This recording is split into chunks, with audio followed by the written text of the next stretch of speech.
Gold, trusted gold buyers. మీరు తాకట్టు పెట్టిన బంగారాన్ని విడిపించి ఈ రోజు ఉన్న మార్కెట్ ధరకు కొనబడను.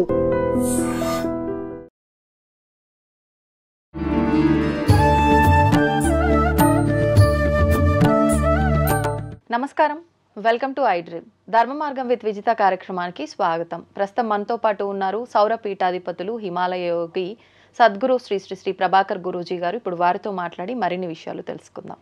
నమస్కారం గురూజీ. ఓం ఓం శ్రీకశ్యపాత్మజంభానుం సహస్రకిరణోజ్వలం సర్వరోగహరం మిత్రం సూర్యదేవం ఉపాస్మహే. ఓం శ్రీ గురుభ్యో నమః. చెప్పండి. ఈ మధ్య కాలంలో మీరు వేరొక ప్లాట్ఫామ్లో చెప్పిన ఒక ఇంటర్వ్యూలో చూస్తే 25-27 మధ్యలోనే చాలా రకాల ఇబ్బందులు రాబోతున్నాయి, యుద్ధ పరిణామం అనేది ఎక్కువగా కనిపిస్తోంది, దానివల్ల ఒక 70-80% ప్రమాద హెచ్చరిక ఉంది అని చెప్పడం జరిగింది. అసలు ఏంటి ఇదంతా? నిజంగా ఇదంతా వాస్తవమా? ఏకాకి యతచిత్తాత్మ నిరాశీర్ అపరిగ్రహ. ఎవరికున్నది సత్యాన్వేషణ చేసే ఏ సైంటిస్ట్కి ఉన్నది? అందుకు సైంటిస్ట్కి ఎప్పుడు సత్యం గోచరించదు. వాడు అదే సెయింటిస్ట్గా మారితే, సెయింట్ అంటే ఇలా ఉంటారు, దాన్ని మేము ఆచరించడానికి ప్రయత్నం చేస్తున్నాం. నా జీవితం తెలిసే ఉండొచ్చు, నేను ఇప్పటికీ కూడా ఎప్పుడూ కూడా ఏది అవసరానికి మించి పెట్టుకోలేదు. ఉన్నాయన్నీ వదులుకుంటూ వస్తున్నాను. నేను గతంలో చెప్పాను, 2 కార్లు ఉండేవి, 1 కారు చేసుకున్నాం. 1 కారు ఉన్నది, ఆ కారు కూడా తీసా. ఇప్పుడు కాళ్ళు మాత్రమే ఉంచుకుంటున్నాను మ్యాక్సిమం. మరి ఫ్లైట్లో తిరుగుతున్నారు కదా అని అనొచ్చు, నాకు సంబంధం లేదు. నువ్వు ఇంటర్వ్యూ తీసుకున్నావు, నువ్వు తెచ్చుకుంటావు. ఇప్పుడు నువ్వు కారు నువ్వు పంపించుకున్నావు, లేకపోతే నేను ఇంటర్వ్యూ నాకు అవసరం లేదు. ఎందుకంటే నేను ఏది కావాలని కోరుకుంటున్నా. It was happening thing. It's okay, నేను ఆపను కూడా. ఇప్పుడు నువ్వు ఇంటర్వ్యూ అడిగితే నేను ఆపలేదు, అవునన్ను కాదన్ను. రాలేదనుకో జరగదు. నువ్వు కారు పంపించావు, వచ్చావు, లేక మొన్న నువ్వు వచ్చావు, కాబట్టి జరుగుతుంది. It was happening thing. Just I'm a witness. మరి ఇప్పుడు వస్తువులకైతే ఇంత సింపుల్ గా చెప్పారు, 2 ఉన్నాయి, ఒకటికి వచ్చింది, ఒకటి కూడా. ఆస్తులు కూడా, విషయం ఆస్తులు కూడా, ఆస్తులు ఓకే, మనుషులు కూడా. మీకు ఫ్యామిలీ ఉంది, వాళ్ళని పక్కన పెట్టారా? పక్కన పెట్టము. నువ్వు సాక్షిగా ఉండు, అన్నిటిని వదిలేసి వెళ్ళిపోమంటలేదు నీకు. అదే చెప్తున్నా. అపరిగ్రహం అంటే ఏది ఎంతవరకు ఉంచుకోవాలో అంతవరకు ఉంచుకుంటే అన్ని వదలడం సన్యాసం. ఓకే. దాన్ని వైరాగ్యానికి కూడా అర్థం ఉంది.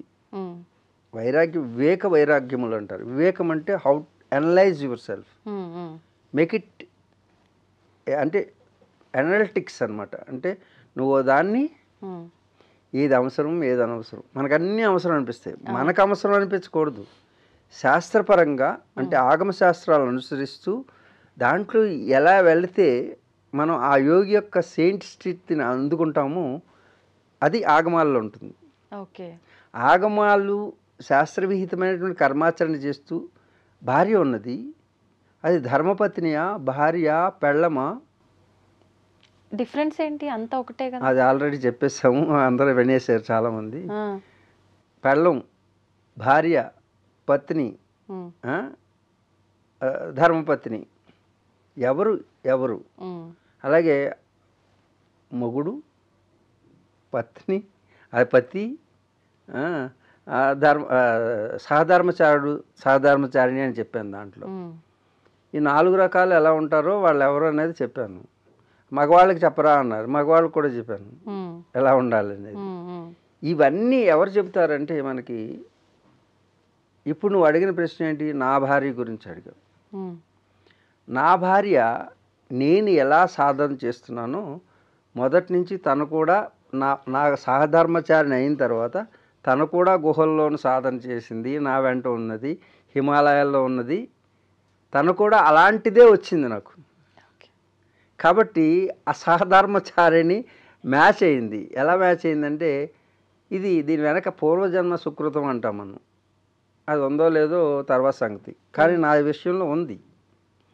నా భార్య, అందరూ కూడా అదే సెటప్లో వస్తారు. మీకు కూడా నీ యొక్క కర్మ ఏదైతే ఉందో ఆ కర్మ లింక్ అవుతుంది అనమాట. నీ చుట్టూన్న రుణానుబంధ రూపేణ పశు పత్ని సుత ఆలయం అంటారు. నీ ఇల్లు, నీ కారు, నీ కర్మను బట్టే నీ చుట్టూన్న జనం వస్తుంటారు. కాబట్టి నాకు అనుకూలంగా కుదిరింది కాబట్టి నేను ఈ టీవీలో మీరు పిలుస్తున్నారు, నేను చెబుతున్నాను విషయాన్ని. అర్థమవుతుందా? అంటే సహధర్మచారిణి. తన హిమాలయాల్లో నాకు సహకారం, నేను హిమాలయాల్లో ఎలా తిరుగుతానో తన ఆ విధంగా నన్ను సహకరిస్తూ వచ్చింది. ఇప్పుడు నేను లేనప్పుడు ఆశ్రమాన్ని అక్కడ నిర్వర్తించడంలో కూడా తన పాత్ర, ప్రతి చిన్న విషయం చక్కగా చేసుకుంది. ఓకే. అలంకారం దగ్గర నుంచి ఆవిడ భక్తి మార్గంలో ఉంది, నేను జ్ఞాన మార్గంలో ఉన్నాను. ఆవిడ భక్తి నా జ్ఞానము ఎక్కడ క్లాష్ కాదు. నేను తనకు సహకరిస్తాను. దేవతలు నువ్వు చూస్తే నా ఛానల్లో చూస్తే ఆవిడది అలంకృత ఉంటుంది, ఎలా అలంకారం చేస్తుంది దేవుళ్ళకి. ఎంత అసలు అంత ఓపిక ఎక్కడి నుంచి వస్తుందో నాకే అయితే ఆశ్చర్యం వస్తుంది. ఆ అలంకారం చేస్తూ దేవుళ్ళని అలంకరించుకుంటూ దేవుళ్ళని చూసుకుంటూ మురిసిపోవడంలో తాను ధ్యానం చేస్తుంది. నేనేమో నా సాధన అంతటిని కూడా హిమాలయాలో చేస్తూ. ఇద్దరు భార్యాభర్తలు. సహధర్మచారిణి అంటే భార్యాభర్తలు కాదు, సహధర్మచారిణి అంటే ధర్మాన్ని ఆచరించడానికి ఒక సహాయకారిగా ఉంటుంది. మరి భార్య ఎప్పుడవుతుందండి?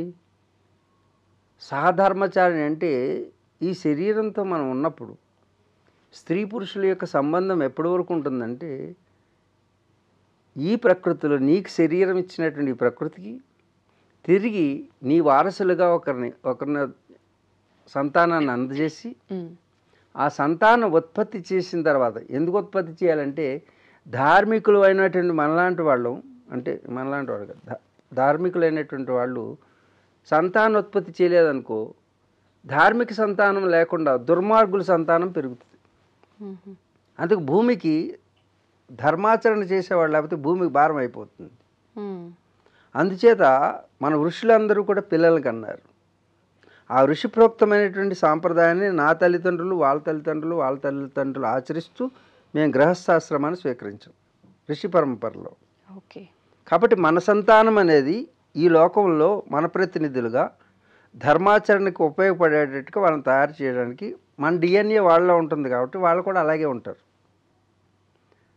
అందుకు భార్య రేపు రాబోయే తరాన్ని అందించేటటువంటి ఒక ధర్మాన్ని నిలబెట్టడానికి సంతానాన్ని అందించేటటువంటి ఒక ప్రక్రియకి, ఆ ధర్మానికి ఆచరించడానికి వచ్చింది సహధర్మచారిణి.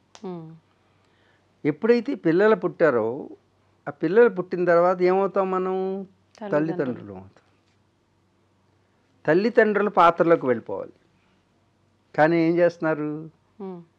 చివరి వరకు భార్య భర్తలుగా ఉంటున్నారు. 60 సంవత్సరాలు వచ్చినా 70 సంవత్సరాలు వచ్చినా. ఇందుకోసం కాదు.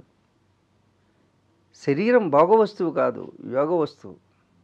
స్త్రీ భోగ వస్తువు కాదు, యోగ వస్తువు. సహధర్మచారిణి, ధర్మాన్ని ప్రతిష్ఠింప చేయడానికి వచ్చినటువంటి ఒక పాత్ర. అంచేత పిల్లలు పుట్టిన తర్వాత తల్లిదండ్రులుగా ఉండడం, తల్లిదండ్రులుగా మారిపోయాము మనం. భార్యాభర్తలు వెళ్ళిపోయారు. ఈ తల్లిదండ్రుల తర్వాత మన బిడ్డలకి పెళ్లి చేసి వాళ్ళ తల్లిదండ్రులు అయితే మనమిద్దరం సన్యాసాశ్రమం తీసుకుంటాం. అంటే బ్రహ్మచర్యము, గృహస్థ, వనప్రస్థ, సన్యాస అనే చతుర్విధ వర్ణాశ్రమాలు మనకు పెట్టారు. వర్ణాలు, ఆశ్రమాలు. మనకి బ్రాహ్మణ, క్షత్రియ, వైశ్య, శూద్రుల వర్ణాలు, అలాగే ఆశ్రమాలు, బ్రహ్మచర్యం, గారహస్థం అంటే గృహస్థ, వనప్రస్థం, వానప్రస్థం, అలాగే సన్యాసం. ఇప్పుడు పిల్లలకి అన్న తర్వాత మనం ఏమవ్వాలి? తల్లిదండ్రులు, వాళ్ళ తల్లిదండ్రులు అయితే మన తల్లిదండ్రుల పాత్ర పోయింది. ఇక చూడు పరిణామ దశ ఇంక లేదు. మీరు తల్లిదండ్రులు కాదు ఇక వాళ్ళకి. మీరు వనాలకు వెళ్ళాలి. అంటే ఇప్పుడు వనాలు ఎక్కడ వెళ్ళి అందరు టెర్రరిస్టులు వెళ్ళుంటారు. కానీ వనం అంటే భగవంతుడి తత్వంలోకి వెళ్ళడం అని కూడా వస్తుంది. ఆధ్యాత్మికంగా వెళ్ళిపోవాలి. ఇంకా అక్కడ శారీరక సంబంధాలు కానీ ఇవి లేవు. ఇద్దరు కలిసి ఒకరికొకరు ఆధ్యాత్మిక జీవనాన్ని గడపడం. ఇప్పుడు ఏం చేస్తున్నారు? అత్తగారి పౌరుషంలో కోడల మీద అధికారం చెలాయించడానికి చూస్తున్నారు. అప్పుడేమవుతుంది? ఈ అత్తగారు ఎప్పుడు పోతుందా అని కోడలు అనుకుంటుంది. దీన్ని ఆ రోజు మీ అమ్మ ఎలా చేస్తుందో అలా చేస్తుందని పితీరులు చెప్పి అమ్మాయి కంప్లైంట్ చెప్పి ఓల్డ్ ఏజ్ హోమ్లో పడేస్తున్నారు కొడుకు చేత.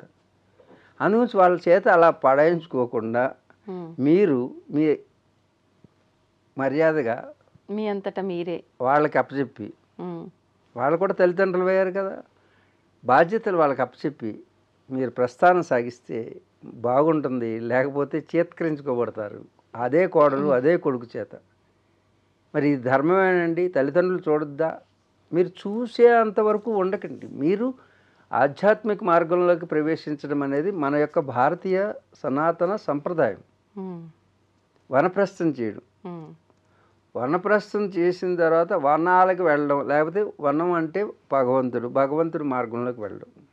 ఇప్పుడు ఇది అయిపోయిన తర్వాత వనప్రస్థం అయిన తర్వాత మనకి సన్యాసం. ఉమ్, ఇప్పుడు భార్య భర్తకి సహకరించుకుంటుంటుంది వనప్రస్థంలో, ఏది ఆధ్యాత్మిక మార్గంలో. కానీ సన్యాసం వచ్చిన తర్వాత వేరువేరుగానే ఉంటారు. ఉమ్, మొదట వేరువేరుగా ఉన్నవాళ్ళు చివరి కూడా వేరువేరుగా ఉండి వాళ్ళు స్వతంత్రులుగా ఉంటారు. ఉమ్. మొట్టమొదటి స్వతంత్రులు వాళ్ళిద్దరు భార్యాభర్తలు కాకముందు. అవును, బ్రహ్మచారిగా చూడు ఉన్నప్పుడు. ఎంత ఎంత అంటే ఎవల్యూషన్ అనేది ఎంత చక్కగా నిర్మించారు భారతీయ మన యొక్క ధర్మంలో. ఉమ్, ఈ ధర్మం తప్పడం వలన ఈ ఓల్డ్ ఏజ్ హోమ్లు పుట్టుకొస్తున్నాయి. కోడలికి అత్తగారు చంపేయడం, అత్తగారిని కోడలు చంపేయడం, దిండి పెట్టి నొక్కేస్తున్నారు. పాపం ఆవిడ చెప్పుకోలేదు. ఆ, ఇవన్నీ ఎందుకు జరుగుతున్నాయంటే ధర్మాచరణ మనం ముందు తరం వాళ్ళు చేసుకుంటూ వెళ్తుంటే వెనక తరం వాళ్ళు చేసుకుంటూ వస్తారు. ఉమ్, అందుకే ధర్మానికి నష్టం కలిగినప్పుడు ఈ విపరీతమైనటువంటి విపత్తులు వస్తాయి. ఉమ్. అసలు విషయం యుద్ధం దగ్గర మొదలుపెట్టావు. అవును, ఇప్పుడు ఏదో ప్రశ్న అడుగుతాను. అదే అంటే భార్యాభర్తలు అన్నారు కదా, ఇప్పుడు ఏ వ్యవస్థలో ఉన్నప్పుడు ఆ వ్యవస్థను కరెక్ట్గా నిర్వర్తించాలి కదా. భార్యాభర్తలుగా ఉన్నప్పుడు రకరకాల గొడవలు, కొట్లాటలు, కీచులాటలు అవి ముదిరి ఎంతో దూరం వెళ్ళేవి అవన్నీ చూస్తున్నాం ఈ మధ్య. ఎందుకు అలా జరుగుతుందంటారు? ఎందుకు అనేది విద్యా విధానంలో లోపం. ఉమ్, విద్య అంటే సత్యాన్వేషణకు సంబంధించిన విద్య లేదు. ఉమ్, బానిస అంటే ఉద్యోగం చేయడానికి సంబంధించిన చదువు కొంటున్నాం. ఉమ్, ఉమ్. ఉద్యోగం అంటే ఏంటి? మన సర్వీస్. బ్రతుకు తెరుగు. సర్వీస్ అంటే ఏంటి? ఉమ్, బానిస. నువ్వు ఉన్నావు, ఉమ్, ఎవరో ఓనర్ చెప్పితే వినాలి, మరి ఏం చేస్తాం? ఉమ్, జాబు జేబు కోసం చేస్తున్నాం మనం. దేనికోసం చేస్తున్నాం? చేబు.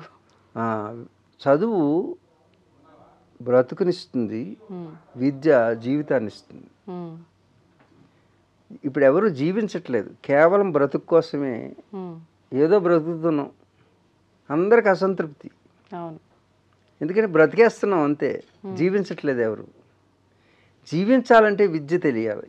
ఉమ్, ఆ విద్య తెలిస్తే సత్యం తెలుస్తుంది. భార్య అంటే ఎవరు, ఓకే. ధర్మపత్నిని ఎలా చూసుకోవాలి, ఒక స్త్రీని ఎలా చూసుకోవాలి, సమాజాన్ని ఎలా చూసుకోవాలి, ఒక గోవుని ఎలా చూసుకోవాలి, చీమను ఎలా చూసుకోవాలి, దోమను ఎలా చూసుకోవాలి, చెట్టుని పుట్టని గుట్టని ప్రతి దాన్ని కూడా తనతో సమానంగా చూసుకుంటాడు, తనకంటే ఎక్కువగా చూసుకుంటాడు.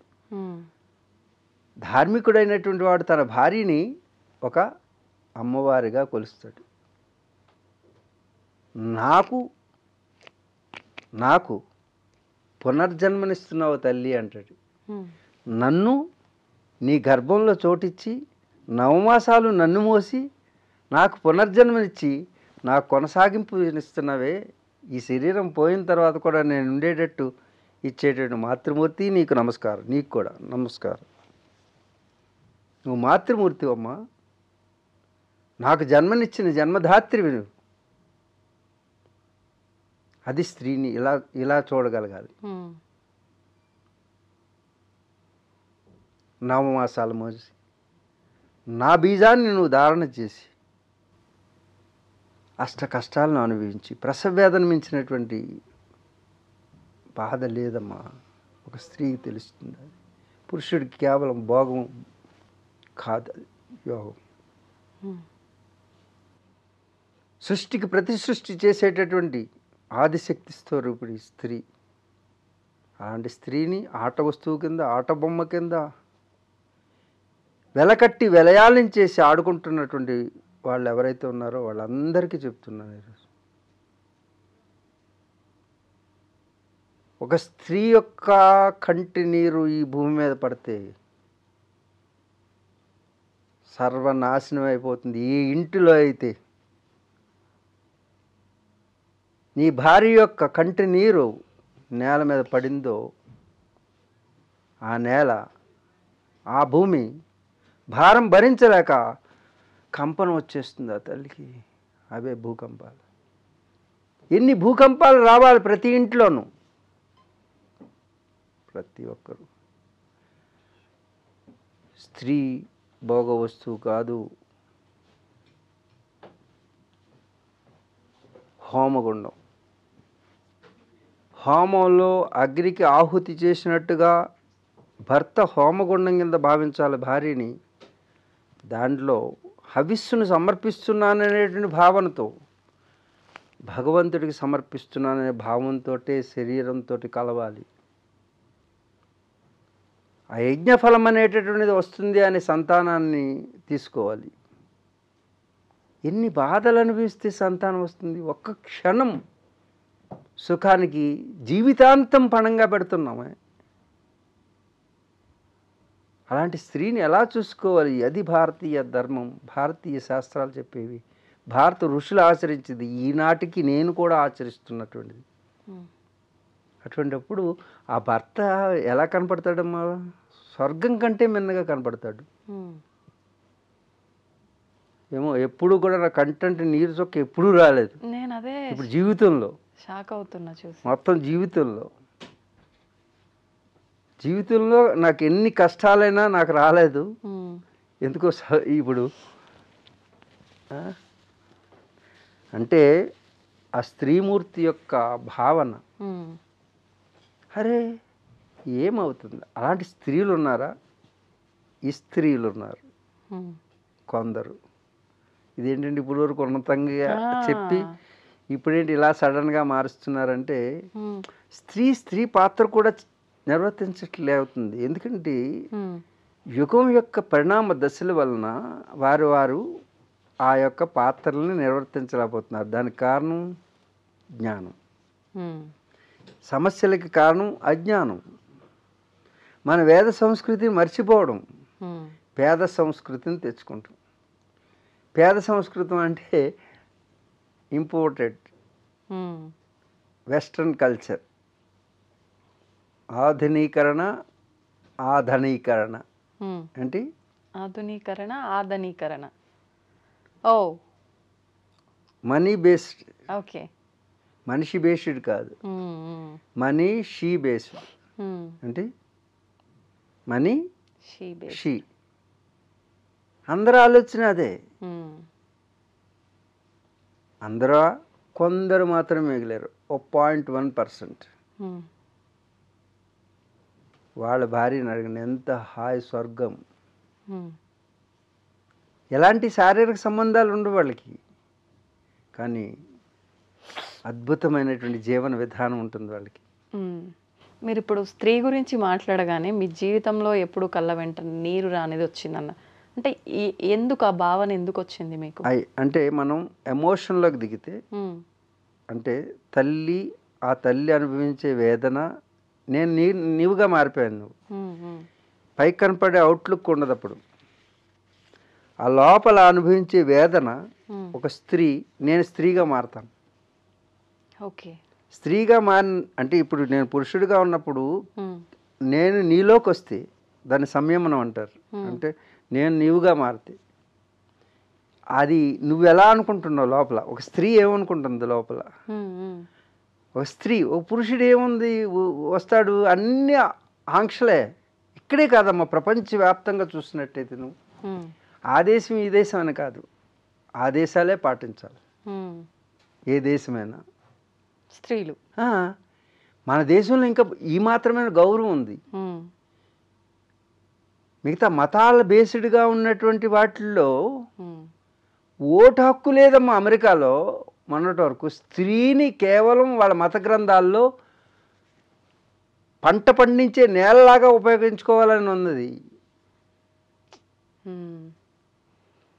అంటే కేవలం నాగలు పెట్టి దున్నితే పంట వస్తే ఆ పంటను తీసుకుంటాం అంతే, ఎటువంటి విలువ లేవు. అలాంటి మతాలతోటి ఏర్పడిన అభిమతాల యొక్క సామ్రాజ్యాలు అవి. నా జాతి స్త్రీకి, నా భరతమాతకి శిరస్సు వంచి నమస్కరించాలి. ఇలాంటి బిడ్డల కన్నందుకు నా తల్లికి 10,000,000,000 నమస్కారాలు. ఎందుకంటారు ఇప్పుడు మన దగ్గర ప్రత్యేకించి మరి? ఏ దేశంలో ఓటు హక్కు లేదమ్మా నీకు. ఏదైతే నాగరిక ప్రపంచం అనేటటువంటి యూరోప్ కంట్రీస్లో, అమెరికాలో ఆధునికత వచ్చిన తర్వాత వచ్చింది వాళ్ళకి. స్త్రీ కేవలం ఒక పనిముట్టు, భోగ వస్తువు, దానికి ఎలాంటి పాత్ర లేదు. ఇప్పటికీ అగ్రదేశమైనటువంటి అమెరికాలో ఒక స్త్రీ ప్రెసిడెంట్ ఇంతవరకు కాలేదు. నా తల్లి భారతికి ఒకటాయమైన ప్రెసిడెంట్లు, ప్రధానులుగా స్త్రీలు పాత్రలు వహిస్తున్నారు. ఇది భారతం. స్త్రీమూర్తులకు నమస్కారం. ఇది మన సంస్కారం. ప్రతి పురుషుడు గుర్తుంచుకోండి, నీ భార్య లేకపోతే నీకు బ్రతుకు లేదు. నీకు బ్రతుకే కాదు, నీ బ్రతుకుని కొనసాగించడానికి నీకు సంతానాన్ని అందిస్తున్నది నీ భార్య మాత్రమే. నిన్ను నవమాసాలు నీ బీజాన్ని లోపల మోసి నీకు పునర్జన్మనిచ్చి మాతృమూర్తిగా మారుతుంది తల్లి. అందుకే నేను తల్లిదండ్రులు అవుతా ఉన్నాను. తల్లిదండ్రులు అంటే నా భార్య నాకు తల్లి అవుతుంది. నేను ఆచరించి మీకు చెబుతున్న విషయం ఇది. నా భార్యని అడగండి. అంటే నేను ఆచరించి మీకు చెప్తున్న విషయం ఇది. నేను తల్లిదండ్రులుగానే ఉన్నాను. అమ్మ అంటాను నా భార్యని. ఏమంటాను? అమ్మ. ఎప్పుడు నన్ను నా భార్య కూడా అమ్మ అంటుంది. ఎందుకంటే మీ బీజాన్ని నేను ధారణ చేశాను. నేను జన్మని ఇచ్చాను మీకు. మీరు నాకు అమ్మ, నేను మీకు అమ్మ అంటుంది. ఇద్దరు అమ్మ అనుకుంటాం ఎప్పుడు కూడా. ఇప్పుడు వరకు ఎప్పుడు కూడా అమ్మగా భావన చేయండి. కేవలం భోగ వస్తువు కాదు, నీకు పునర్జన్మనిస్తుంది. కాబట్టి మాతృమూర్తి. ఇది నేర్పుతుంది భారతీయ సనాతన ధర్మం. ఇప్పుడు ఈ భావన ప్రతి ఒక్క మగవారిలో రావాలంటే, ఈ భావన రావాలంటే భారతీయ ధర్మం తిరిగి రావాలి. సనాతన ధర్మం పడుతుందంటారా? కలియుగం అంటారు కదా, ఇదే ముందు ఫస్ట్ మొట్టమొదటి ప్రశ్నకి రా. కలియుగం అంతం అవుతుందని చెప్పారు. ఇందుకు అంతం అవుతుంది. ఇలాంటి యుద్ధాలన్నీ కూడా ఎందుకు వస్తున్నాయంటే మనం సిద్ధం కాకపోవడం వలన, అశుద్ధంగా మారడం వలన, శుద్ధి లేకపోవడం వలన. శుద్ధి ఉన్న వరకే సిద్ధి వస్తుంది. ఆ సిద్ధం ఉంటే యుద్ధం ఉండదు.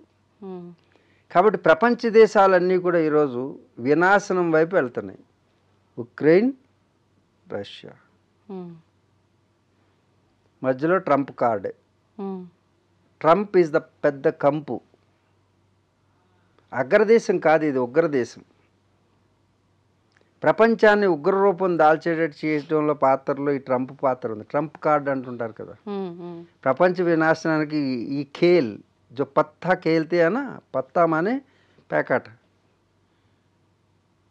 उसमें जो ट्रम्प कार्ड आएगा, ट्रम्प డెసిషన్ ఫ్యాక్టర్. మరి సృష్టిలో సరిగ్గా ఈ ప్రపంచం అంతా కూడా అల్లకల్లోలం జరిగేటప్పుడు దాని పాత్రన మధ్యలో ట్రంపే ఉన్నది. పేరు కూడా ట్రంపే వచ్చింది. ఈ విపత్కరమైనటువంటి సమయంలో నేను చూస్తే ఆశ్చర్యం వేస్తుంది.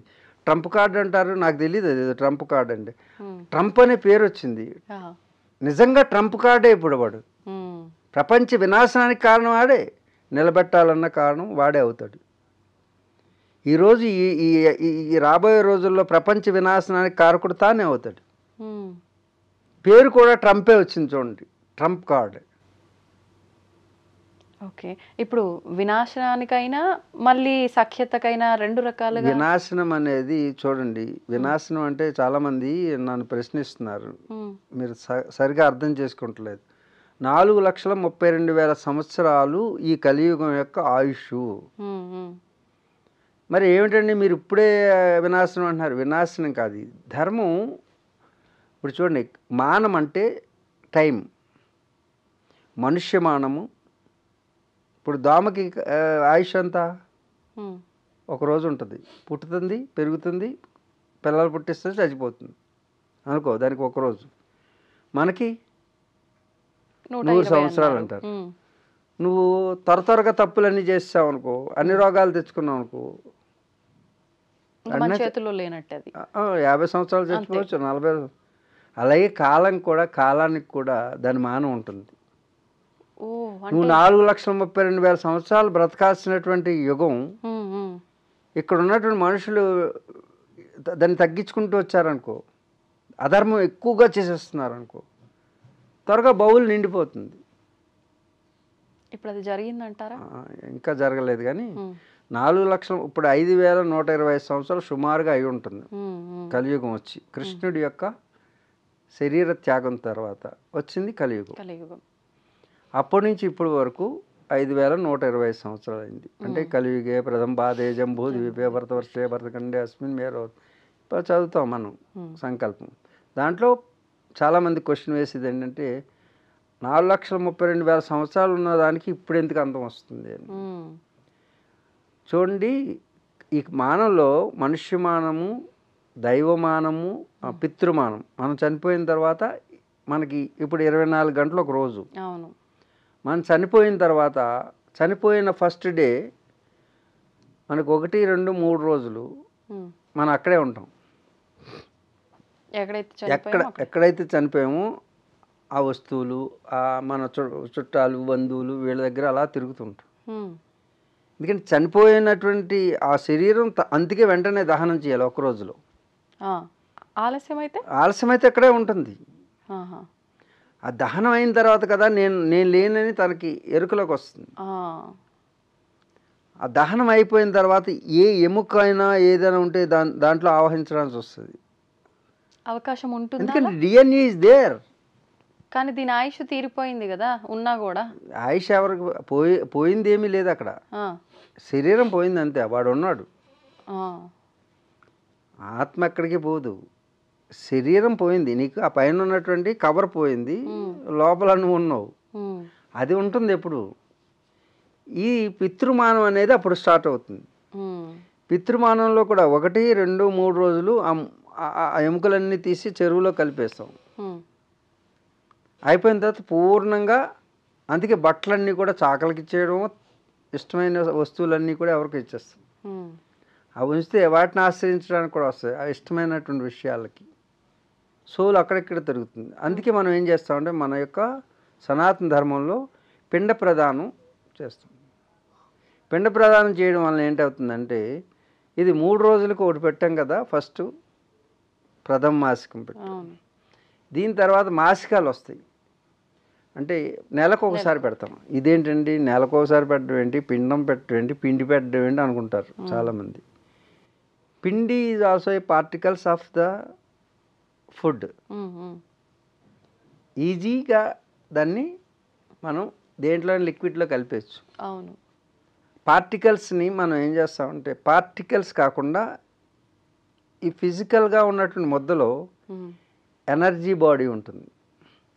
ఎనర్జీ బాడీ ఆ పితృదేవతలకు వెళ్తుంటుంది అన్నమాట. ఇప్పుడు మనకి భోజనం పెట్టలేదనుకో, గ్లూకోజ్ ఎక్కిస్తాడు డాక్టర్. అదేంటండి భోజనానికి బదులు ఇన్ని కిలోలు భోజనం చేసేవాడికి ఇన్ని సెలైన్లు పెట్టామంటే, అంటే లిక్విడ్ రూపంలో అందిస్తున్నాడు. మనం ఏం చేస్తామంటే ఎనర్జీ రూపంలో అందిస్తున్నాం. వైఫై ద్వారా ఏ విధంగా అయితే నువ్వు ఇంకో ఫోన్కి ఇప్పుడు చూడు ఛార్జెస్ ఎలా వచ్చినాయి, దూరంగా పెట్టినా ఛార్జ్ అయిపోతుంటుంది.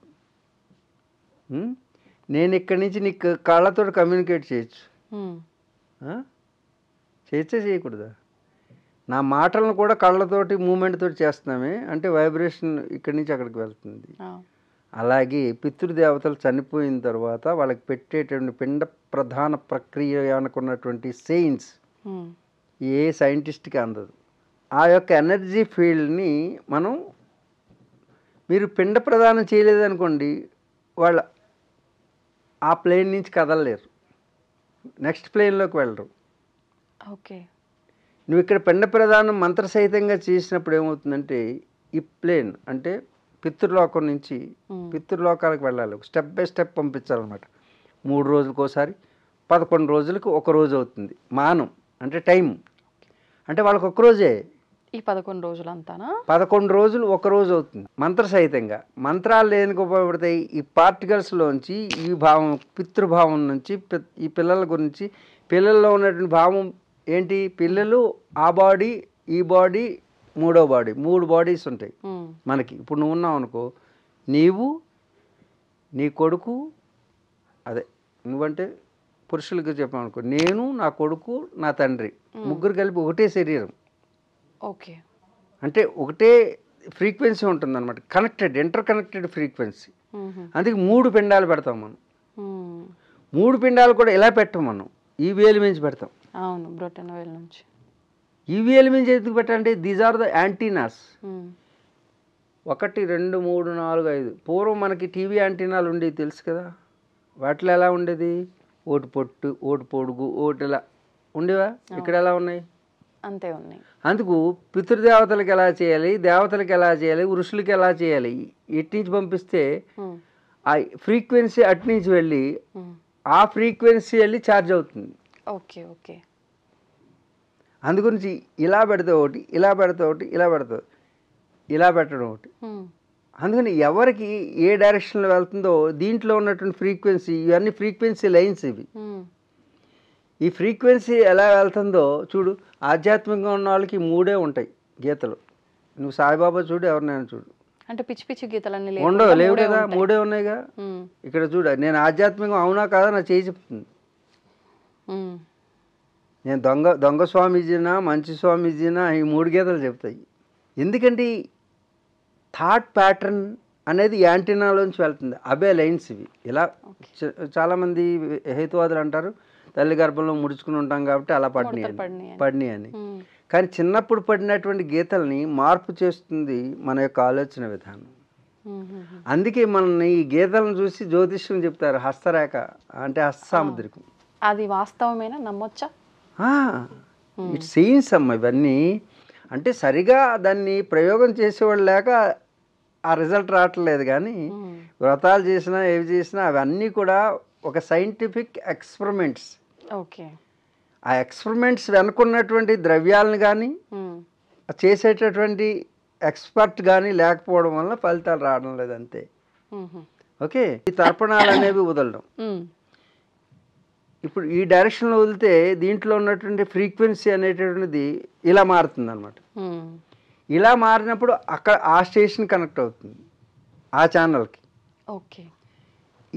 ఇటు పెడితే ఇంకొక లోకానికి మనం ఢిల్లీ ఛానల్ పెట్టుకోవాలి, లేకపోతే రష్యా ఛానల్ పెట్టుకోవాలి. ఎలా పెట్టుకుంటున్నాం అలా దీంట్లో పెట్టారు మన పెద్దలు, ఎంత గొప్ప వాళ్ళు. ఇప్పుడు చేస్తున్నప్పుడు కొంతమంది మిస్టేక్గా చేస్తే అది మరి వాళ్ళకి చేరదంట. చేరదు. Okay okay. ఆ చేయించేవాడు ఎక్స్పర్ట్ అయి ఉండాలి. నేను ఏది చేయించినా సరే యాక్యురేట్గా చూస్తుంటాను ప్రతిదీ. చాలా యాక్యురేట్గా పిన్ పాయింటెడ్గా ప్రతిదీ చూస్తాను నేను చేయించే విషయం. యోగాని మీరు వ్యాయామం చేయండి, లేకపోతే ఆసనాలు చేయండి, అదే ఏ యోగా చేసి చెప్పినా కానీ నేను అంత యాక్యురేట్గా చూస్తాను, లేకపోతే చెప్పను. ఇప్పుడు మనం పితృదేవతలకి పితృమానం ఉంటుంది 11 రోజులు. చాలామంది అశ్రద్ధ చేస్తున్నారు. కోడళ్ళు మీరు కూడా ఒక తండ్రికి పుట్టిన వాళ్ళే, ఎప్పుడో చనిపోయినానికి తద్దినం ఏమిటండి అని వదిలేస్తున్నారు. వాళ్ళకు వదిలేస్తే మీ పిల్లలు కూడా మీ పిల్లలు ఉన్నారు కదా, 3 శరీరాలు ఒకటే, వాళ్ళకి పెట్టట్లేదు అనుకుంటున్నారు. వీళ్ళకి తిండి లేకుండా పోద్ది రేపొద్దుట. ఎందుకంటే దాని ఫ్రీక్వెన్సీ ఇక్కడ రన్ అవుతుంటుంది. 3 తరాలు, అందుకే 3 పిండాలు పెడతాం మనం. ఇప్పుడు పెట్టేటటువంటి వాళ్ళు ఎవరైతే ఉన్నారో వాళ్ళ తండ్రి వాళ్ళ తండ్రికి పెడతాడు. ఆ 3 ఒకటే బాడీలు కాబట్టి. ఇప్పుడు మరలా నేను చనిపోయాను అనుకో, నా కొడుకు పెట్టేది నాకు ఆ పైన వదిలేస్తాడు కనెక్షన్, ఇంకక్కర్లా. అది అందుకే ఊర్ధ్వలోకాలకు వెళ్ళాలి, ప్రయాణం చేయాలంటారు. చనిపోయిన తర్వాత ఒక్కొక్క లేయర్స్ని దాటుకుని వెళ్ళాలి. అందుకే ఊర్ధ్వలోక ప్రయాణానికి ఏర్పాటు చేసిన గేట్ పాస్లే ఇక్కడ పెట్టేటువంటి జాతకర్మల్లో వచ్చినటువంటి ఈ పితృకర్మలన్నీ కూడా. వీటిని మర్చిపోకండి దయచేసి. మీ కష్టాలకు కారణం ఇది కూడా ఒక కారణం కావచ్చు. పితృదేవతలను పట్టించుకోవడంలో ఈ భార్య వచ్చిన తర్వాత వాళ్ళ తండ్రికి పెద్దగా ప్రాధాన్యత ఉండదు, వీళ్ళ తండ్రికి ఇచ్చినంత ప్రాధాన్యత. అలాంటి వారు ఎవరైనా ఉంటే కోడళ్ళందరూ కూడా మీ భర్త చేత మీ భర్తకి బద్ధకం వచ్చినా సరే పిండాలు పెట్టించడం తద్దినం చేయడం అనేది ఎప్పుడు మర్చిపోకండి. ఇది మూఢనమ్మకం కాదు, ఇట్స్ ఎ సైంటిఫిక్ థియరీ. అది అర్థం చేసుకుని మీరు చేసినట్టయితే మీకు యోగక్షేమాలన్నీ కూడా మన యొక్క కర్మాచరణ ద్వారా సిద్ధిస్తాయి. ఇది పితృమానం అంటారు. ఇది కొంచెం అయిపోయిన తర్వాత మాసికం అంటారు. అవును. మాసికం అంటే నెలకి ఒక రోజు అవుతుంది అనమాట. చూడు భూమి ఎంత ఉంది, భూమి చుట్టూ చనిపోయిన తర్వాత పితృలోకాలు ఉన్నాయి అనుకో. పితృలోకం తాను చుట్టూ తాను తిరిగితే ఎంత కాలం పడుతుంది? 30 రోజులు పడుతుంది. అది మాసికం. ఓకే. 12 మాసికాలు అయిన తర్వాత సంవత్సరం ప్లేన్లోకి వెళ్తారు. అవును. అంటే 365 రోజులు అయితే ఒక్కరోజు. ఇప్పుడు చెబుదాం, మనుష్యమానం, పితృమానం, దైవమానము. అలాగే యక్షులు, కిన్నరులు, కింపురుషులు వీళ్ళందరూ ఉన్నారు. భూలోక, భువర్లోక, సువర్లోకం. భువర్లోకం అన్నది పితృదేవతల పైన. అలా యక్ష, గంధర్వ, కిన్నెర, కింపురుషులు అందే ఒక కాలనీ అనుకో, అదో లోకం. తర్వాత దేవలోకం, ఓకే, సువర్లోకం అంటారు. ఆ లోకం చుట్టూ తిరిగేసరికి దాని కాలమానం వేరు ఉంటుంది. అందుకని దేవతలకి మనకి మనుషులకి 100 సంవత్సరాలు అయితే వాళ్ళకి ఒకరోజు కూడా ఉండదు. బ్రహ్మమానం అంటే ఏంటంటే 4 యుగాలు కలిస్తే ఒక మహాయుగం. 4,32,000 కలియుగం, 8,64,000 ద్వాపర యుగం. దానికి 3 రెట్లు, కలియుగానికి 3 రెట్లు త్రేతాయుగం, దానికి 4 రెట్లు కృతయుగం, సత్యయుగం. ఇవన్నీ కలిపితే ఒక మహాయుగం. 4,32,000 సంవత్సరాలు అని చెప్పాము. చాలామంది కామెంట్స్ ఏం చేస్తున్నారంటే కలియుగాంతం ఇప్పుడు కాదు. మీకు తెలిసిన విషయం నాకు తెలియదా తండ్రి? 4,32,000 సంవత్సరాలే. కాకపోతే కాలమానం ఏమవుతుందంటే, ఈ కాలమానాలు మనుష్యమానం ఉందనుకో, మనుష్యమానం నువ్వు ఎంత త్వరగా పూర్తి చేసుకుంటావు. ఇప్పుడు పరిగెత్తడానికి 1 గంట పడుతుంది అన్నావు, నువ్వు స్పీడ్ పెంచావనుకో, మీరు గంట పరిగెట్టాలని చెప్పారు, నేను అరగంటలో వెళ్ళిపోయానంటే నీ వేగం పెరిగిందని అర్థం. అలాగే ధర్మం అంచనా వేసి ఇన్ని సంవత్సరాల్లో ధర్మానికి విఘాతం కలుగుతుంది, గ్లాని కలుగుతుంది అని కాల నిర్ణయం ఉంది. నువ్వు అధర్మం ఎక్కువ త్వరగా చేస్తున్నావు అనుకో, అక్కడ ఒక సైకిల్ ఫామ్ అవుతుంది, ఒక సైకిల్ ఉంది. అర్థమవుతుందా? అక్కడ అట్మాస్ఫియర్ మారిపోయి ఏమవుతుందంటే కుంచబడుతుంది కాలం. అది ఆ కలియుగం అనేది, అంతం అనేది మొత్తం చాలా పెద్దది. అది కానీ ఒక ఆవృతం పూర్తవుతుంది అనమాట, ఒక సైకిల్. ఓకే. ఈ చిన్న సైకిళ్ళు 60 సంవత్సరాలకు ఒకసారి రావచ్చు, 70 సంవత్సరాలకు ఒకసారి రావచ్చు. మీ ధర్మాన్ని అధర్మాన్ని బేరీజ్ వేసుకుని కాలచక్రం తిరుగుతుంటుంది. అందుకే ధర్మం కాలాన్ని బట్టి, ధర్మాన్ని బట్టి కాలం మారుతూ ఉంటుంది. ఓకే. స్పీడ్ పెరగచ్చు, స్పీడ్ తగ్గచ్చు. ధార్మిక జీవనం చేసినంత కాలం ప్రశాంతంగా ఉండదు. చూడండి, పూర్వం మన ఇంట్లో మా తాతలాళ్ళు చుట్ట కాలుస్తూ హాయిగా 5 గంటలకల్లా భోజనం చేసేసి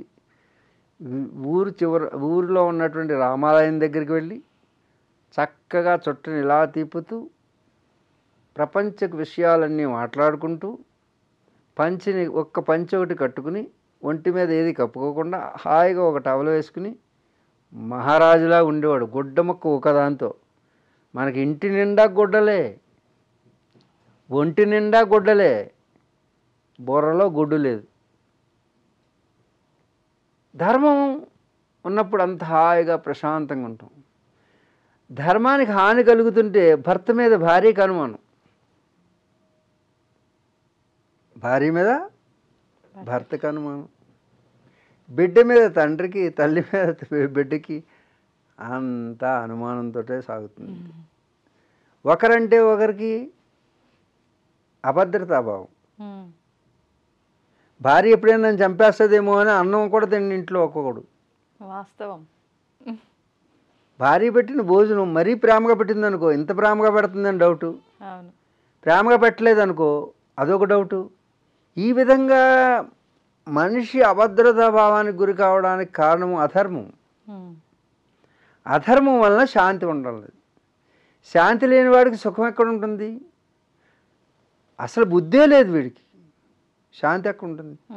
నాస్తి బుద్ధిర్యుక్తస్య నచాయుక్తస్య భావన నచ భావయత శాంతి అశాంతస్య కుతః సుఖం. భగవద్గీతలో ప్రతి ఒక్కరూ మనశ్శాంతి కావాలి, మనశ్శాంతి కావాలి, మనశ్శాంతి. మా దగ్గరికి వచ్చేవాళ్ళు అందరూ అందరూ అడుక్కునే వాడి దగ్గర నుంచి అంబానీ వరకు కరువు అయింది మనశ్శాంతి. మనశ్శాంతి అన్నీ ఉన్నాయి స్వామీజీ, అన్నీ ఉన్నాయండి దేవుడి దయ వల్ల. మనశ్శాంతి లేదు. అమ్మా నువ్వు మనశ్శాంతి కావాలంటున్నావు, నీ మనసు ఎక్కడ ఉందో చెప్పు, నేను శాంతి పూసేస్తాను అంటాను. నేను ఆలోచనలో మనసు ఉంటుందా? లేదు. కాకపోతే మనసులో ఆలోచనలు ఉంటాయా? చెప్పండి మీరు అందరూ. అసలు మనసు మనసు మనసు చస్తున్నారు మీరు అందరూ. మనశ్శాంతి కావాలి. అసలు మనసే తెలియనప్పుడు మనశ్శాంతి ఎక్కడ ఉంటుంది? పోనీ అది ఎక్కడుందో చెప్పమ్మా, దానికి నేను శాంతిని. లేదంటున్నారా మనసు అనేది? నువ్వు చెప్పాలి, నీకు మనసు ఉందో లేదో ఆ జనం చెప్పాలి చూసేవాళ్ళు. మనస్సు అంటే ఏమిటి అనే ప్రశ్నకి సమాధానం సంకల్ప వికల్పయోర్ మనహ అని ఆగమ శాస్త్రం చెప్తుంది. అందుకే ఆగమం కావాలి, సత్యం కావాలి. అర్థం అండి. సంకల్పం వికల్పం చేసేది మనసు. అంటే ఆలోచనల పరంపరే మనసు. నేను చెప్పిన నువ్వు ఆలోచనలు మనసులో ఉంటాయన్నావు, మన ఆలోచనలే అసలు మనసే లేదు. వాకింగ్ ఎప్పుడైనా చేసావు? వాకింగ్ ఉందా? వాకింగ్ ఉంది కదా, వాకింగ్ లేదు. 2 కాళ్ళు movement, movement of both legs as called walking. There is no walking. చాయ్ ఉందా? టీ ఉందా? No. There are 4 ingredients mixed together, it becomes chai. Chai patta is there, sugar, water, milk. 4 together. ఇవన్నీ కలిస్తే లేనిది వస్తుంది. అసలు అది లేదు, ఇవి 4 ఉన్నాయి. అలాగే మనసు ఆలోచనల యొక్క పరంపర సాగినంతసేపు దాని పేరు మనసు అని పెట్టుకున్నాం. ఆలోచనలే ఉన్నాయి కానీ మనసు లేదు. ఆలోచనలు ఎప్పుడు ఆగిపోతాయో మనసు గాయబాగు. కానీ ప్రాణంతో ఉన్నంత వరకు సాధ్యమా ఆలోచనలు గాయబవ్వడం? అదే యోగం. యోగా అంటే యోగ చిత్తవృత్తి నిరోధ. చిత్తం అంటే మనసు చేసే వృత్తులు అంటే ఆలోచనలు క్లోజ్ చేయడం, అది ధ్యానం. అందుకు చేసే ప్రయత్నం ధ్యానం. స్పెషల్ ఎపిసోడ్స్ చేయాలన్నమాట. అసలు ఒకదానికోటి క్లబ్ చేసేసి కుండలిని అంటాడు, అది అంటే అసలు ఏది తెలియకుండా ఎంత అధ్యయనం చేయాలి. 50 సంవత్సరాలుగా చిన్నపిల్లలు పుట్టుక నుంచి కూడా ఇవే మా తల్లిదండ్రులు వాళ్ళ తల్లిదండ్రులు పరంపరగా వస్తున్నాం. మా తోటల్లో కూడా యోగా ఉండేది. మా తోట అంటే పొలాల్లో తోటలు ఉంటాయి, అన్నీ పండుతాయి. అక్కడ యోగా, ఆ మధ్యలో యోగాకి ఒక రూమ్ పెట్టుకునేవాళ్ళం, ఒక హాల్. అన్ని తోటల్లో ఎన్ని ఎకరాలు ఉన్నాయి? 80 ఎకరాలు ఉంటే ఒక్కో 10 ఎకరాలకు ఒక్కొక్కటి ఉంటే అక్కడ ఏ తోటలోకి వెళ్తే అక్కడ యోగా చేసుకున్నానికి. ఇప్పటికీ ఉన్నది అది అలాగే. అంటే పరంపరాగతంగా యోగం అంటే ఏంటో తెలుసు. ఇప్పుడు 2 రోజుల్లో క్రాష్ కోర్సు, క్యాష్ కోర్సు. నెత్తి మీద చేయబెట్టి మీకు కుండలిని వచ్చింది, మీకు యోగం వచ్చింది. అసలు ఎలా సాధ్యమో? వాళ్ళంతా నాకంటే మహానుభావులు మహాపురుషులు అయి ఉంటారు. ఎవరు ఇప్పుడు చెప్పేవాళ్ళంతా?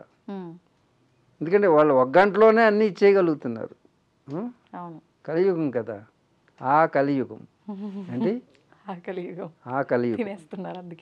అందుగురించి జనం కూడా ఆ స్పీడప్ పెరిగిపోయింది. అంటే ధర్మానికి విఘాతం కలిగినప్పుడు స్పీడ్ పెరుగుతుంది. చూడు, ఏ ఎమోషన్ అయినా కాసేపు ఆపుకోగలుగుతావా? అన్నిసార్లు ఆపలేము కదా.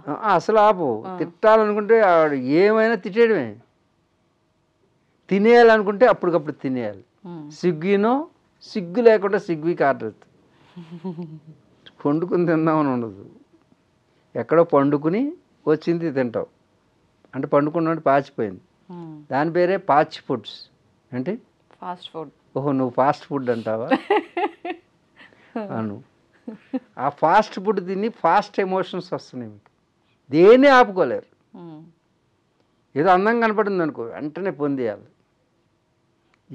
ఏమైపోయినా సరే చుట్టూ నేను పలానా వారి భార్యని, పలానా వారి పిల్లని, పలానా ఇది క్లోజ్. నాస్తి బుద్ధిర్ అయుక్తస్య నచాయుక్తస్య భావన నచ భావ యతశాంతి. అందుకే శాంతి కావాలంటే నీకు బుద్ధి కావాలి. బుద్ధి అంటే డిస్క్రిమినేటివ్ పవర్, యుక్తాయుక్త విచక్షణ జ్ఞానం. యుక్తం అంటే ఏంటి? ఎప్పుడు ఎక్కడ ఎలా, అప్పుడు అక్కడ అలా ఉండగలరు. ఎప్పుడూ ఇలాగే ఉండం కాదు, ఓకే, ఎప్పుడు ఇలాగే ఉండాలి అలా కాదు. ఆ సమయాన్ని బట్టి, సందర్భాన్ని బట్టి నీవు ఎప్పుడు ఎక్కడ ఎలా ఉండాలో అప్పుడు అక్కడ ఉండగలిగితే బ్యాలెన్స్ చేయగలగడం యుక్త జీవనం. అంతేగాని నీ కోపం వచ్చిందని వెంటనే మీద పడిపోవడం, పోతే పోయింది ఉద్యోగం. ఆ క్షణంలో కలిగినటువంటిది ఎమోషన్ ఏమవుతుందంటే జీవితాన్ని నాశనం చేస్తుంది. అందుకే అక్కడ బ్యాలెన్స్, సమత్వం యోగ ఉచ్యతి. యోగం అంటే బ్యాలెన్స్ చేస్తుంది, ఎప్పుడు ఎక్కడ ఎలా ఉండాలో యుక్త జీవనాన్ని ఏర్పాటు చేస్తుంది. ఎప్పుడు ఎక్కడ ఎలా ఉండాలి, ఏది తినాలి, ఏది తినకూడదు, అన్ని వేళలా అన్ని పనులు చేయొచ్చా, ఇదంతా బ్యాలెన్స్ చేసుకుని వస్తుంది అన్నమాట మన బుద్ధి. బుద్ధి అలాంటిది కావాలంటే ఏం కావాలి? విద్య కావాలి, జ్ఞానం కావాలి. జ్ఞానం లేని వాడికి విచక్షణ ఎక్కడ ఉంటుంది? లోపల డేటా లేదు. How can you analyse it? అర్థం. ప్రోగ్రామింగ్ అనేది ఇది మెషిన్, ఇది దీన్ని ప్రోగ్రామ్ చేయడానికి లోపల ఒక డేటా ఉండాలి. ఆ డేటా ఇచ్చేటటువంటి ఇన్పుట్ ఏంటి? వేదం, అదే ఆగమం. దాన్ని బట్టి యాక్షన్ ఉంటుందన్నమాట. అలాగే నువ్వు రాత్రి పడుకునేటప్పుడు ఏమేమి ఆలోచించావో ఉదయాన్నే దాంతో లిస్తావు. అందుకే ముస్లిమ్స్ నమాజ్ చేస్తారు చూడు. నమాజ్ అనే పేరు ఇండియాలోనే పెట్టారు, భారతదేశంలో. నమాజ్ అంటే ఎవరికి తెలియదు ముస్లిం కంట్రీల్లో. సలాత్ అంటారు. సలాత్ అంటే ఏంటంటే వాళ్ళు ఉదయం సాయంత్రం చేయాలి, 5 సార్లు చేయడం కాదు. ఉదయం లేచిన వెంటనే కూర్చుని నిన్న ఏమేమి తప్పులు చేసాం అవి ఈరోజు రిపీట్ కాకుండా ఎలా చూసుకోవాలి, జీవితాన్ని చక్కగా ఎలా గడపాలి. రాత్రి ఈరోజు ఉదయం నుంచి మనం ఏమేమి తప్పులు చేసాం, రేపు ఏం చేయకూడదు, ఇది సలాత్. అంతేగాని దేవుడు అంటే నువ్వు నడిచే మార్గమే దేవుడు. నువ్వు సరిగ్గా నడిస్తే నువ్వే దైవం. అందుకే రాముడు ఆచరించి చూపించేవాడు కాబట్టి రామో విగ్రహవాన్ ధర్మ అని దేవుడిగా రాముడు మానవుడే, మనిషే. కానీ మనిషి ఎలా నడవాలో నడిచాడు కాబట్టి ఆ దైవంలా కొలుస్తున్నాం. మనిషిలాగా జీవిస్తే దైవం అవుతావు. మనిషిలాగా జీవించట్లా, మనిషి రాక్షసులా జీవిస్తున్నాడు. అందుకే మనిషిలా జీవించడానికి వచ్చినటువంటిది విద్యా విధానం. మనిషి మహనీయుడైపోక్కర్లా, మనిషిలా జీవిస్తే మహాత్ముడు అవుతాడు.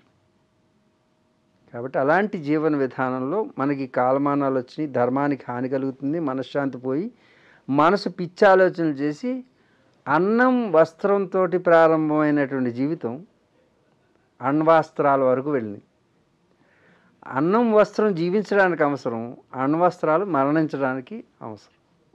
చూడు, అణ్వస్త్రాలతో శాంతిని నెలకొల్పుతారట ఈ ప్రపంచ దేశాలన్నీ.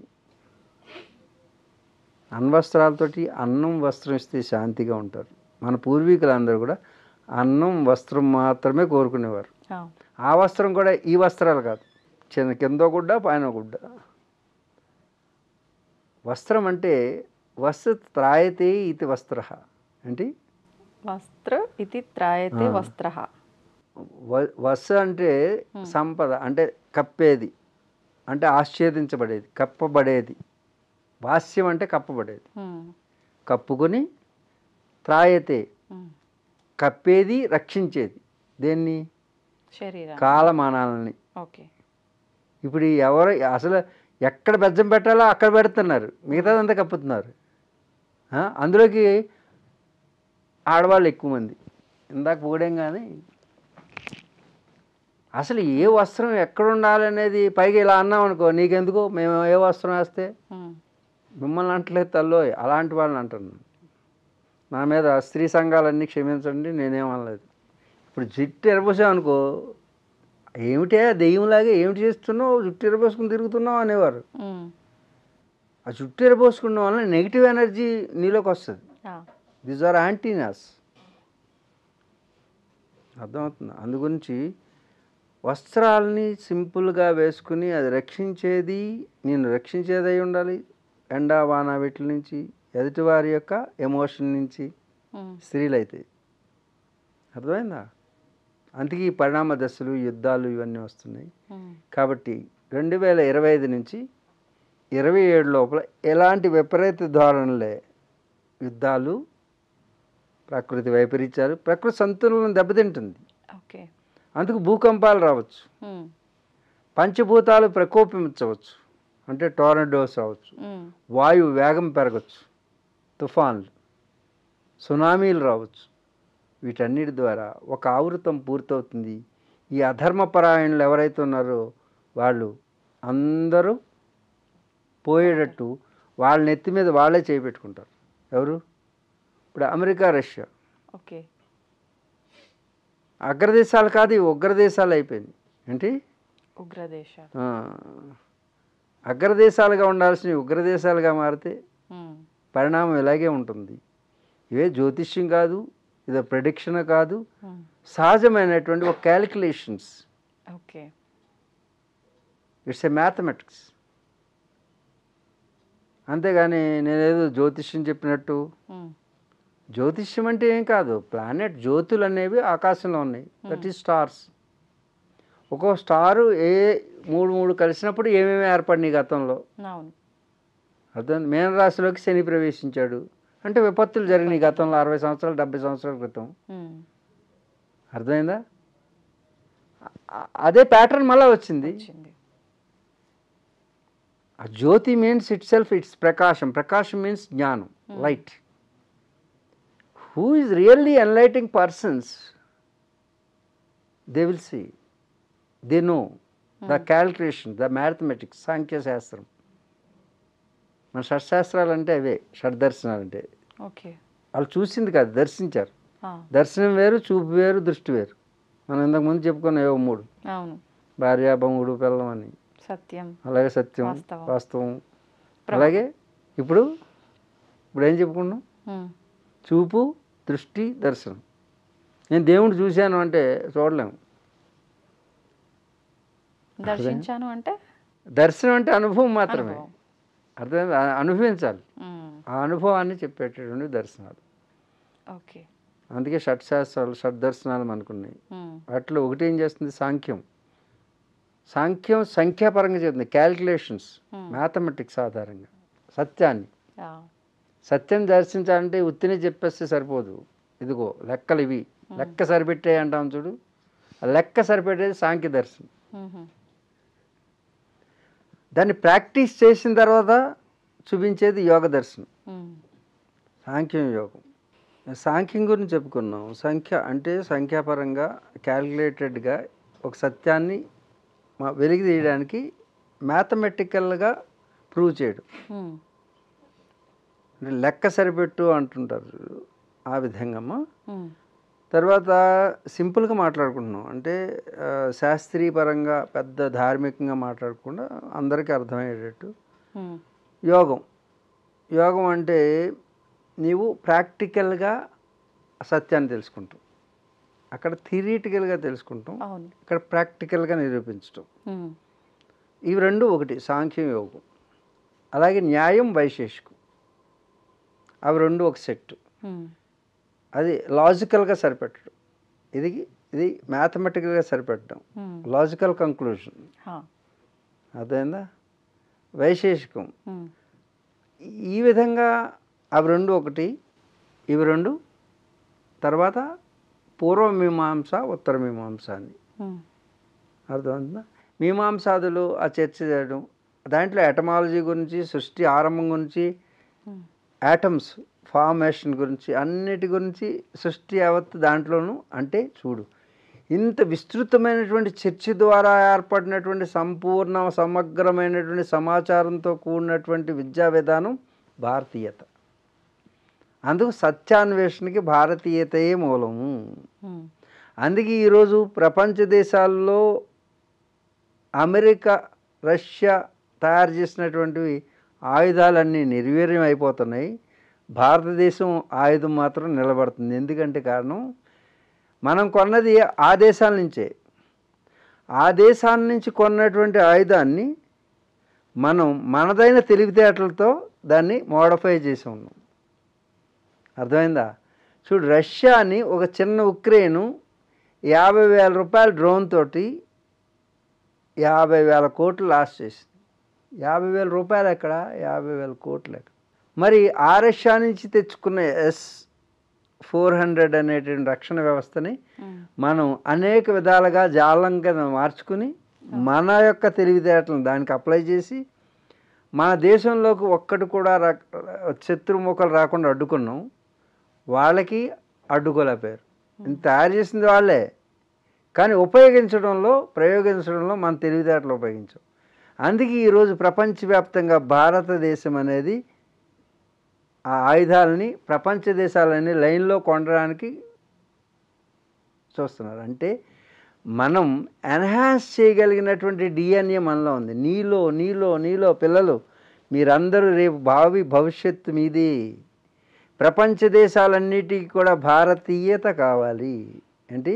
భారతీయత కావాలి. భారతదేశంలో పుట్టిన ప్రతి ఒక్కరూ సంసిద్ధులు కండి. మీ యొక్క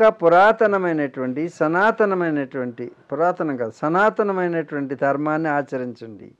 దానిలో ఉన్నటువంటి విలువల్ని మీరు రీసెర్చ్ చేయండి.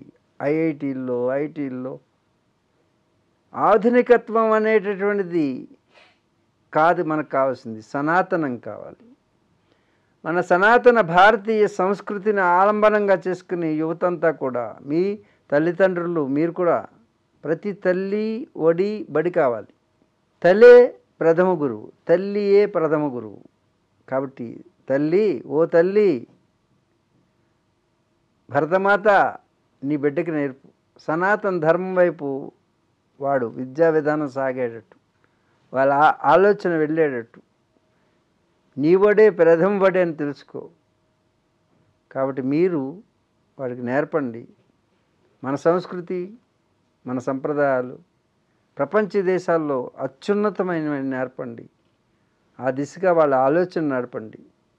ఐఐటీలో చదువుతున్న పిల్లలందరూ కూడా మన యొక్క వేదాల వైపు, మన వేద సంస్కృతి వైపు, సనాతన సంప్రదాయం వైపు ఒక్కసారి ఫోకస్ చేయండి.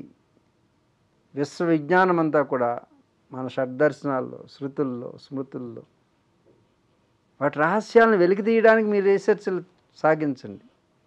రాబోయే తరాల వారికి ఆదర్శంగా నిలిచి ప్రపంచ శాంతికి అన్న వస్త్రాలు చాలు, అన్న వస్త్రాలు అక్కర్లేదు అని చాటి చెప్పండి. రేపు రాబోయే విపత్తులు ఆపి మీరు మార్గదర్శకంగా నిలిచి ప్రపంచ శాంతికి దోహదపడేటటువంటి విద్యా విధానాన్ని అవలంబించండి, ఆచరించండి. లోకా సమస్త సుఖినో భవంతు. లోకా సమస్త సుఖినో భవంతు. లోకా సమస్త చరాచర శ్రేయో భవంతు. ఎమోషన్స్ని కంట్రోల్ చేయడము అంటే మానవులు అన్నాక అదంతా సాధ్యపడదు అని అంటూ ఉంటారు. ధ్యానం వల్ల అన్నీ సాధ్యపడతాయి అంటారు. అంటే ఒక యోగం అనేది వస్తే ఇవన్నీ కూడా సాధ్యపడతాయి అని చెప్తూ ఉంటారు. ఒక యోగిగా మీరు, అంటే ఇందాక మనం స్త్రీల గురించి మాట్లాడుకున్నప్పుడు ఆ ఎమోషన్ని కంట్రోల్ చేసుకోలేక ఏడ్చేశారు. అంటే ఒక యోగి స్థానంలో ఉన్న మీరే కంట్రోల్ చేసుకోనప్పుడు నార్మల్ పీపుల్కి అది ఎలా సాధ్యపడుతుందంటారు? యోగి కూడా మనిషే. యోగి మనిషి పాత్రలో కాదు, నేను వెళ్ళింది ఆ తల్లి పాత్రలోకి.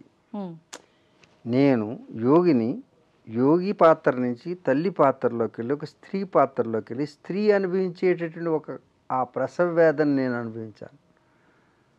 నేను అక్కడ ఉన్నది యోగిని కాదు. నేను ప్రవేశం చేసినప్పుడు ఒక స్త్రీ ఏమిటమ్మా, చిన్న పిల్లప్పటి నుంచి కూడా కండిషన్, అప్లికేషన్, అంటే వాళ్ళ మీద ఇష్టం ఉన్నా లేకపోయినా సరే వాళ్ళకి వ్యక్తిత్వం లేదా? భారత స్త్రీ కాదు, విశ్వంలో ఉన్నటువంటి స్త్రీలు అందరూ ఒకటే. అందరి పరిస్థితి మనకంటే కూడా దారుణంగా ఉన్నది. ఆ స్త్రీ పాత్రలోకి ఒక పురుషుడా, ఓ పురుషుడా, ఓ మగాడా, మర్ద్ హోనే కే లియే కుచ్ నహీ చాహియే. మర్ద్ అంటే మగాడు, సమర్థ్ హోనా చాహియే అంటే సమర్థ్. మర్ద్ అందరూ ఉంటారు, మగాళ్ళు చాలామంది ఉంటారు. అర్థమైందా? సమర్థుడు కావాలి. సమర్థుడైతే సరిపోదు, సర్వ సమర్థ హోనా చాహియే అంటాను నేను హిందీలో. అక్కడ నార్త్లో మాట్లాడేటప్పుడు మై మర్ద్ నహీ హూ అంటాను. అదేంటి మగాడు కాదా? సమర్థ హూ. సమర్థ నహీ హూ, ఖాళీ సమర్థ భీ నహీ హూ, సర్వ సమర్థ హూ. సర్వకాల సర్వావస్థల యందు నా భార్యకి రక్షకుడుగా, స్నేహితుడుగా, హితుడుగా, అన్ని పాత్రలు నా భార్య యొక్క ఉన్నతిని, ఆనందాన్ని సంరక్షించడానికి. ఎందుకంటే నా తల్లి, నా భార్యే నాకు పునర్జన్మనిస్తుంది. తన ఇంటి పేరుని తీసేసి నా ఇంటి పేరు పెట్టుకున్నది సగర్వంగా. తన ఇంటి పేరుని చిన్నప్పటి నుంచి పెరిగి పెద్దయి అక్కడ పుట్టి అన్నీ వదులుకుని నా ఇంటిని తన ఇల్లు చేసుకుంది. నా ఒంటిని, ఇంటిని, నా వంటింటిని తను సంరక్షిస్తుంది. ఏంటి? నా వంటింటిని. నాకు భుక్తిని పెట్టే అన్నపూర్ణ నా భార్య. ఎక్కడో పుట్టింది, ఎక్కడో పెరిగింది, అపరిచితుడైనటువంటి వ్యక్తిని నేను వేలందిస్తే నమ్మి నీ వెంట 7 అడుగులు వేసిందే. నువ్వు తాళి కట్టి లాక్కొస్తే, తాళి కట్టి లాక్కొస్తే తల వంచుకుని పాడి కట్టే వరకు నీ వెంట ఉన్నదే, ఇది నీ భార్య. ఇది స్త్రీతత్వం. ఎవరో అపరిచితుడైనటువంటి వ్యక్తి కానీ పెంచి అల్లారు ముద్దుగా పెంచుకున్నటువంటి తల్లిదండ్రులు, నా బిడ్డ మహాలక్ష్మి అని పెంచుకున్నటువంటి తల్లిదండ్రులు సున్నితమైనటువంటి పాదాలని కర్కశమైనటువంటి చేయి పట్టుకుంటే విలవిల్లాడుతూ విలపించలేక, ఆ ఆవేదన ఆలపించలేక అణుచుకొని నీ వెంట నడిచొచ్చి నీ ఇంటికి దీపాన్ని వెలిగిస్తుందే, ఆ తల్లిదండ్రుల దీపమైనటువంటి ఈ ఆడబిడ్డ నీ ఇంటికి వచ్చి దీపం వెలిగిస్తుంది, నీకు వెలుగులు పూస్తుంది. అంతేకాదు, తన ఇంటి దీపాన్ని ఆర్పుకొని నీ ఇంటిని వెలిగించడానికి వచ్చినటువంటి మహాసాధ్వి నీ భార్య. తాడి కట్టినందుకు పాడి కట్టే వరకు కూడా నీ వెంట ఉంటుంది. నీకేం పరిచయం? తల వంచుకుని, తలవంపులు తేకుండా తాను తల వంచుకుని నీ వెంట నడుస్తుంది. నీ గౌరవాన్ని నిలుపుతుంది. నీ వంశాంకురాన్ని, గర్భాన్ని ధారణ చేసి 9 మాసాలు మోసి ఆ ప్రసవ వేదన అనుభవించి నీ వంశాంకురాన్ని నీకు అందిస్తూ నీకు పునర్జన్మనిస్తుంది. ఏమని పొగడాలి? ఏమని ఇచ్చి రుణం తీర్చుకోవాలి నీ భార్యకి? తల్లి సంగతి తర్వాత. చాలామంది అడిగారు, మీరేంటి భార్యను ఎక్కువ పొగుడుతున్నారు, తల్లిని పొగడరా అని. నేను గతంలో నా పక్కన మా అమ్మగారు కూర్చునేవారు. ఏది ప్రతి సభలో అంతమంది నేను స్పీచ్లు ఇచ్చేటప్పుడు, నా పెళ్ళి కాకముందు. పెళ్ళైన తర్వాత భార్య ఎడమవైపు వచ్చింది, తల్లి ఎప్పుడు కుడివైపు కూర్చునేవారు. ఇప్పుడు భార్యను పొగడడం మొదలుపెట్టాను నేను. ఎందుకట్లా? విలేకరులు అడిగారు, ఏమని, మొన్నటి వరకు మీరు తల్లి పార్టీలో తల్లి పొగిడేవారు, ఇప్పుడు భార్యను పొగుడుతున్నారు, తల్లా పెళ్ళమా అని. మొన్నటి వరకు తల్లిని పొగిడారు కదా, మాతృదేవోభవ అని. తల్లి ఎన్ని జన్మనిస్తుంది, నీకు జన్మనిస్తుంది అన్నావు, ఇన్ని పొగిడారు, తల్లి యొక్క ఔన్నత్యం అని చెప్పారు గతంలో. ఇప్పుడు భార్య గురించి ఎక్కువ పొగుడుతున్నారు, మీకు తల్లా పెళ్ళమా అని అడిగారు ఒకసారి. నాకు కూడా సంకట పరిస్థితి ఏర్పడింది. ఇద్దరు పక్కనే ఉన్నారు. అప్పుడు ఏం చెప్పారు మీరు? అదే ఇప్పుడు మీకు చెప్తున్నది. ఇప్పుడు చెప్పిందంతా మళ్ళీ భార్య గురించి చెప్పి పెళ్ళం గొప్పదని చెప్తూ వెళ్ళాం కదా, భార్య గొప్పదని. ఆ భార్య పునర్జన్మనిచ్చి, నీకు పునర్జన్మనిచ్చి తల్లి అయినది ఆ తల్లి గొప్పది అన్నాను. ఏమన్నాను? ఇప్పుడు భార్య గొప్పదా, తల్లి గొప్పదా? కన్ఫ్యూజ్. ఆ భార్య కదా తల్లి అవుతుంది. కాబట్టి తల్లినన్నా భార్యనన్నా రెండు ఒకటే అని చెప్పాను. ఓకే. ఎందుకంటే నీకు మళ్ళా జన్మనిచ్చి తల్లి అవుతుంది కదా ఈ భార్య. కాబట్టి భార్య కాదు తల్లిగా మారుతుంది. కాబట్టి భార్య గొప్పదన్నా తల్లి గొప్పదన్నా, భార్య ఎప్పుడైతే గొప్పదన్నామో తల్లి గొప్పదనే అర్థం. ఎందుకంటే జన్మనిచ్చేది తల్లే కాబట్టి అది భార్య తల్లిగా మారుతుంది కాబట్టి ఆ తల్లి గొప్పది అని చెప్పి. ఇక్కడ చెప్పాలంటే స్త్రీ గురించి చెప్పాలంటే చాలా ఉంది. స్త్రీలారా ఏమైనా తప్పు చేస్తే మన్నించండి. కాబట్టి మీరు లేకపోతే మేము లేము. ఆదిశంకర్ల వారు అవతరించిన ఆ మాతృమూర్తి ఉన్నది, ఆది విష్ణువు అవతరించిన ఆ మాతృమూర్తి. ఆది విష్ణువు అవతరించడం అంటే రాముడిగా పుట్టిన, కృష్ణుడిగా పుట్టిన. కాబట్టి మహామహులకి జన్మనిచ్చే తల్లి నీకు నమస్కారం. ఇది మా సంస్కారం. సాల్యూట్, నమస్కారం. చాలా మంచి విషయాలు తెలియజేశారండి ఇవాళ. నిజంగా అద్భుతంగా ఉన్నాయి ఇవాళ ప్రతి ఒక్కటి కూడా. చాలా చక్కటి వివరణ. నిజంగా మీరు బాధపడ్డమేమో కానీ నాకు కూడా తెలియకుండానే ఆ భావన కలిగింది. ఏం లేదమ్మా, ఆ పాత్రలోకి వెళ్తే ఇప్పుడు నువ్వేం చేస్తావు, కోపం వచ్చిందంటే ఆ నరకాసుడి పాత్రలోకి వెళ్ళి అనుకో నరుకుతావు అంతే. అదే కామంతో ఉన్నావు అనుకో మహిషాసుడు అవుతావు, మహిషం దొన్నపోత అయిపోతాడు. అవును, మనిషే. These are the characters what we exploring the things towards our emotion. Correct. అంతే. కామాత్ క్రోధో విజాయతే క్రోధోద్భవతి సమ్మోహ సమ్మోహనా స్మృతి బ్రహ్మస్మృతి బ్రహ్మసాత్ బుద్ధినాశాత్ ప్రణశ్యతి. అరే మన భగవద్గీత అమ్మ, వాట్ ఏ వండర్ గైడెన్స్. అస్సలు భగవద్గీత ఒక్కటి చాలండి ఈ ప్రపంచానికి. విశ్వానికి శాంతి కావాలంటే భగవద్గీత చాలు. No other scriptures. We not need any books from the Western world. We are self-sufficient. Please, our youth, try to know ourselves. Don't praise others. Yes. Try to understand yourself. Don't understand. సంతోషం అండి. అనేక విషయాల్ని చాలా అద్భుతంగా సవివరంగా అందించినందుకు ధన్యవాదాలు.